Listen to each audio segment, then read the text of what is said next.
Welcome to our Professions Guys in Medivia. This is a 5-part series where we'll be diving into diverse professions available in Medivia, focusing on cooking, fishing, and mining. We'll also touch on complementary professions like farming and skinning. The professions in Medivia Online is not necessarily part of the metagame, but is designed to enrich the overall experience and offer some meaningful benefits in return for those who invest time into them. Those professions are designed to complement the core gameplay, providing some advantages and added enjoyment without disrupting the game's balance too much. But before we start, I'd like to say a word about our new sponsor.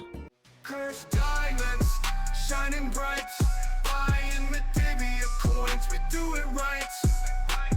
Crypto kicks, options in sight, cursed diamonds, elevate your height. Okay, so we're going to start talking about farming.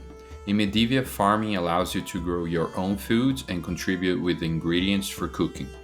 Some foods are exclusive to farming, like exotic tomatoes, fire mushrooms, etc. It is not an actual profession, as there are no skill points associated with it. However, players still get themselves involved in farming to either make money or cook meals, or both. Also a reminder, if you haven't done yet, please subscribe to my channel, it helps me a lot. To get started with farming, you would need seeds. You can buy seeds from NPCs Vivian and Roger, and those are all the possible seeds that you can see there on your screen, and all of them are available through those NPCs in exchange for gold coins. Each seed has a growth time and a decay time. Decay time is how long after the crop is ripe that it takes for it to decay. After that decay time has gone, you cannot harvest the crop any longer and the crop will be lost. There are a few farming spots in Medivia that can be accessible by both free accounts and premium accounts. Those are called community farming spots, and they can be found in many places. Like there is a small village in the south of Esching called Vindia. There's also another spot, Belves, which is part of south of Arak. And there's also a very famous one in Luceret, which is another place with a lot of fertile dirt. Now let's get started on how to plant those seeds. So once you have those seeds in your possession, you right click on the seeds and left click on the fertile soil. Now you need to wait for the crops to grow, the growth time on that table that I've shown, and then you harvest it when it's fully grown by right clicking on the ripe crop. Anyone can collect your crops, so be prompt.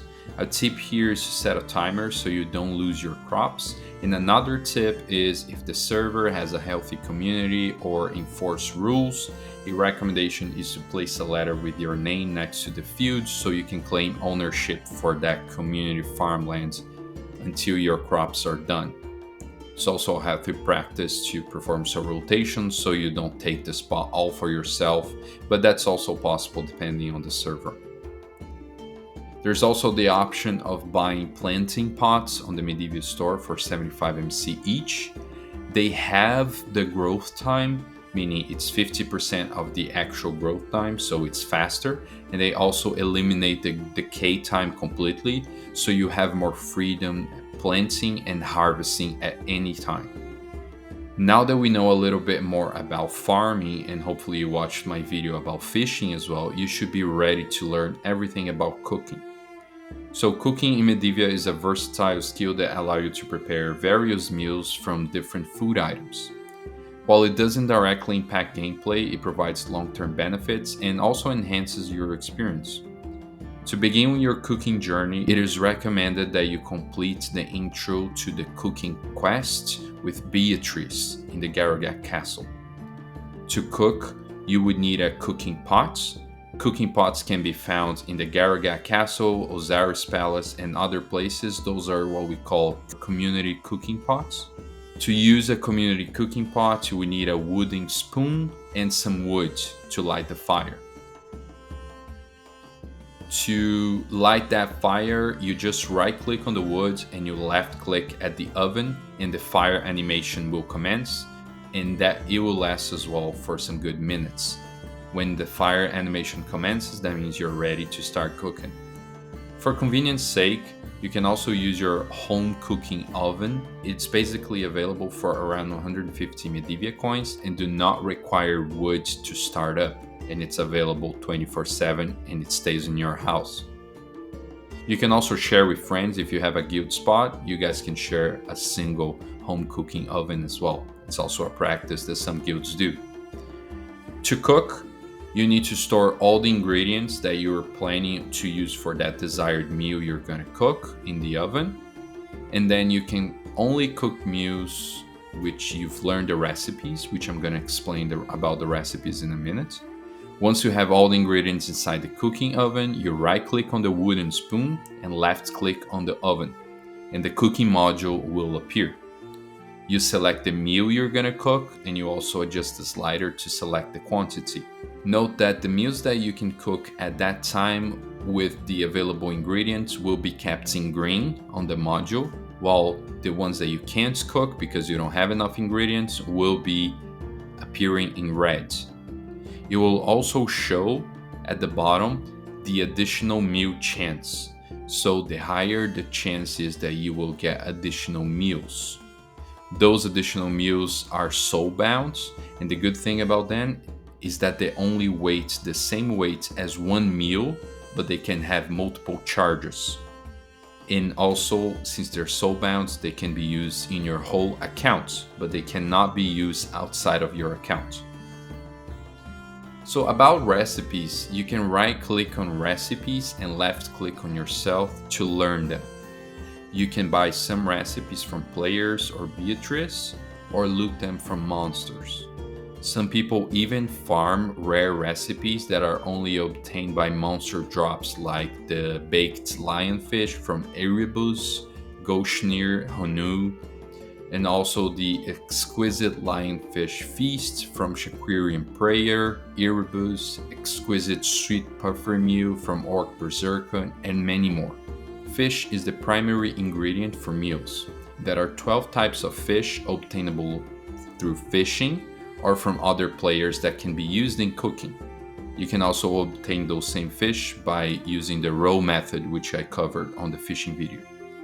Some ingredients do not come from farming or fishing, and they will need to be bought in NPCs, like for example salt, pepper, flour, bread, and others. Check the Medivia wiki for the location of each those NPCs. They are spread out all across Medivia towns and cities. Now let's talk about cooking skill. You increase your cooking skill by cooking meals. It's as simple as that. However, the more complex is the food, the more skill points you get from cooking that food. You can only cook certain recipes if you have enough cooking skill.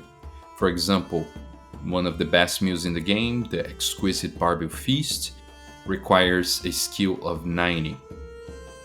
There's also a threshold for each meal based on your skill of when additional meals and how many will be granted. So the higher the skill, the higher the percentage. However, there is also that same threshold that I mentioned, so if it shows 0% or doesn't even show anything at all, don't fret. It's most likely because your skill is not yet high enough to start yielding additional meals for that recipe. Now finally, after all of this, let's talk about the meals themselves. You can see them on your screen right now. So meals can provide a range of benefits, for example, HP, mana regeneration, stat boosts like strength, dexterity, blocking, speed, invisibility status, cure status like burning, and also can increase skills like fishing and mining, but only one of each type can be active at a time. Cooked meals can be eaten even when you're full. There are multiple tiers for some meals. For example, the lionfish meal, which provides good mana regeneration for a period of 7 minutes, have 3 tiers. The lionfish meal, the exquisite lionfish meal, and the exquisite lionfish fist. You could only have one of these in effect at once. If you use another meal of the same category, the old one will be replaced with the new one and the timer will restart. In summary, cooking at the moment has a lot of advantages and it's mostly useful in the early and mid game. My opinion is that there needs to be a balancing in order to be even more useful at late stages of the game as well. especially HP meals that recuperate only small quantities of HP during a 2-hour period that is basically meaningless for a night over 150 plus. Some tips to advance your cooking is to use baits for fishing. You'll get a lot of volume of fishes, and you also can cook those fishes and increase your skill accordingly. Some also recommend buying dusk fish rolls and using it in aquariums to cook the batfish meals, as they have a good ratio between money invested versus skill granted per meal cooked. Personally, I recommend using bluegills and possibly farming them using baits, as the bluegill meals are cheap. Each of them costs around 150-200 to make if you're buying everything including the fish. However, if you fish it yourself, then it basically costs 57 gold coins plus the bluegill that you fished. And then you can also use that bluegill meal on your maker or even on your main character, druid, mage, to get a good amount of mana and possibly make runes or use it during hunts for spells and healing and etc. Alright, so that's it, folks. That's everything I know about cooking and farming. Hopefully you guys enjoyed this video and it helped you to learn a bit more about those professions in the game as well. If you want to help the channel, don't forget to use my Cursed Diamonds link. It helps me a lot. There's also my coffee link that you can buy me a coffee and help me continue to deliver good content for all the Medivians out there. Alright, I'll see you guys in the next one. Cheers.